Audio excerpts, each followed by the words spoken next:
भाई की छुट्टी यार। कोई बात नहीं, तो ये मैं अब हेलो दोस्तों, तो आपका स्वागत है क्रिकेट पंच में। नमस्ते सलाम, मैं हूं आपका अपना एफजी और ये है बड़े भाई। तो आप सोच रहे होंगे इतना एक्साइटमेंट और हम लोग यहाँ क्यों आके खड़े हैं भाई रात के अंधेरे में।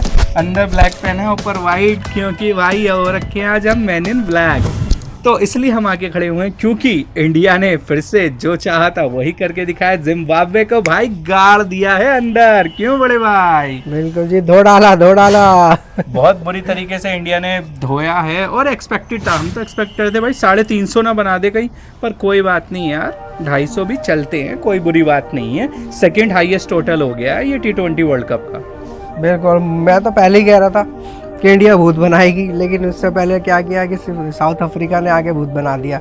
मुझे लगता है इनका कोटा पूरा हो गया, पर 2026 में उनकी और पिटाई लिखी हुई थी और इंडिया ने भी धो डाला। अब उनका तुम्हें पता है जो नेट रन रेट है -4 हो चुका है। अरे बाप रे, वेस्ट इंडीज से बेचारे बहुत बुरा कुटे और अब इंडिया से भी कुट गए और इसका फायदा हमें हुआ। जैसे कि हमने पिछले प्रीव्यू में भी डिस्कस किया था, पोस्ट प्रेजेंटेशन मैच में भी, कि साउथ अफ्रीका को थैंक यू भी बोला था कि उन्होंने हरा के वेस्ट इंडीज़ को हमारे लिए रास्ते खोले और हमने फिर हराया जिम्बाब्वे को, तो हमारे पूरे रास्ते खुल गए। पर अगला जो मैच है इंडिया वर्सेस वेस्ट इंडीज़, वो भी देखने लायक होगा। अगर इंडिया हार जाएगी तो बाहर हो जाएगी, जीत जाएगी तो अंदर हो जाएगी। पर अभी डिस्कस करेंगे इंडिया वर्सेस जिम्बाब्वे को।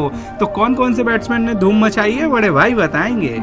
बिल्कुल बताएंगे, बट उससे पहले मैं ये बताना चाहता हूँ कि अब आने वाले जितने भी मैचेस हैं वो सारे नॉकआउट है और ये एक तरीके का क्वार्टर फाइनल है, क्योंकि अभी इस फॉर्मेट में क्वार्टर फाइनल नहीं होता है, तो इसको हम क्वार्टर फाइनल मान सकते हैं। जो जीतेगा वो सेमीफाइनल खेलेगा।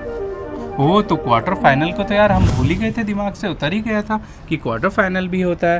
ओ, तो क्वार्टर फाइनल वाली बात एकदम सही है और इसी के साथ तभी तो एक्साइटिंग हो गया है T20 वर्ल्ड कप। क्यों बड़े भाई? बिल्कुल जी बिल्कुल।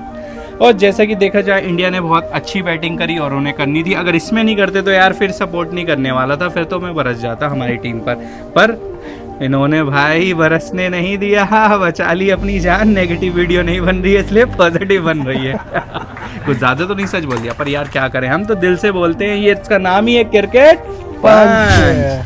तो जैसे कि देखा 50 मारी हमारे हार्दिक पांड्या ने, 50 मारी हमारे अभिषेक शर्मा ने, उनकी भी फाइनली वापसी हुई। 3 डक चल रहे थे, फिर थोड़े कम रन बनाए पर 50 उनकी आ गई, भले से कोई भी टीम के अगेंस्ट में आई हो, पर कोई बात नहीं। और तिलक वर्मा ने भी मारे 44 रन।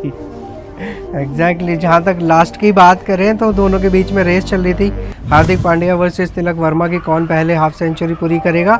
लेकिन हार्दिक पांड्या बहुत चला के लास्ट ओवर में स्ट्राइक ही नहीं आने दी और खुद अपनी 50 करके अंत किया पारी का। भाई हार्दिक पांड्या वो ऐसा करता है और उस पर पहले भी इल्ज़ाम लगे हैं कि लाइमलाइट लूटने के, कटप्पा वाला इल्ज़ाम भी भाई लग चुका है। पर ठीक है, कोई बात नहीं, अब इंडिया के लिए कुछ भी याद चलता है। जिसकी 50 हुई, तिलक वर्मा की वापसी हो गई, चलो अच्छा है, उसको पीछे भी खिलाया। चेंज हुआ बैटिंग ऑर्डर में, आप देख रहे हैं।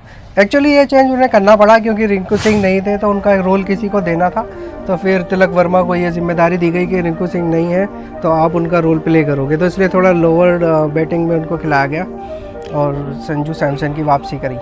भाई तो अच्छा है ना, टुक टुक करके तिलक वर्मा खेलता था, नंबर 2 पे 3 पे उतार देते थे, तो पर अच्छा है भाई, अब पीछे खेला तो हिटिंग करी है, उसको भी अपना कॉन्फिडेंस वापस आ गया है। और जहाँ तक रही इंडिया की बॉलिंग, उसने बहुत निराश किया है यार, वो मैं बहुत ज़्यादा अपसेट हूँ उसमें भाई। मैं नंबर नहीं देने वाला भाई, मैं 10 में से 2 नंबर दूंगा इंडिया की बॉलिंग को। बॉलिंग शुरू से ही इतनी पैनी नहीं रही है। आप स्टार्टिंग के मैचेस से देखेंगे तो यूएसए के मैचेस में भी थोड़ा सा हमें ने प्रॉब्लम को फेस किया, बाद में भी इतनी इफेक्टिव बॉलिंग नहीं दिखाई दे रही है कि जैसा भारत जितना पोटेंशियल है, जितने अच्छे बॉलर हैं हमारे पास, तेज़ गेंदबाज हैं, लेकिन उतना अभी दिखाई नहीं दे रहा बॉलिंग में। हाँ, बॉलिंग में थोड़ा काम करना पड़ेगा।